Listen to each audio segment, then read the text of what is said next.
नमस्कार, सत्यदर्शन न्यूज मध्ये आपले स्वागत आहे. मी पायल शहा.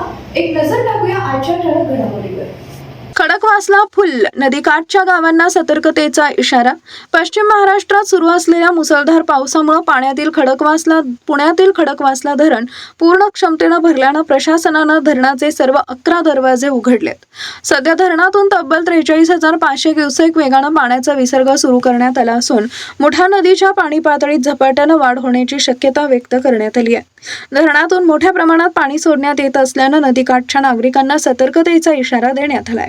प्रशासनाने नागरिकांना नदीपात्राजवळ जाणे टाळावे, तसेच कोणत्याही अफवांवर विश्वास न ठेवता अधिकृत सूचनांचं पालन करावे असं आवाहन केलंय. दरम्यान हवामान विभागानं घाटमाथा परिसरासाठी रेड अलर्ट जारी केला असून पुढील काही तासात अतिमुसळधार पावसाची शक्यता वर्तवली आहे. यामुळे धरणात पाण्याची आवक आणखी वाढल्यास विसर्गात वाढ करण्याची शक्यता प्रशासनानं व्यक्त केली आहे. प्रशासन परिस्थितीवर सातत्यानं लक्ष ठेवून असून नदीकाठच्या भागातील नागरिकांनी सतर्क राहून आवश्यक ती खबरदारी घ्यावी असं आवाहन करण्यात आलंय.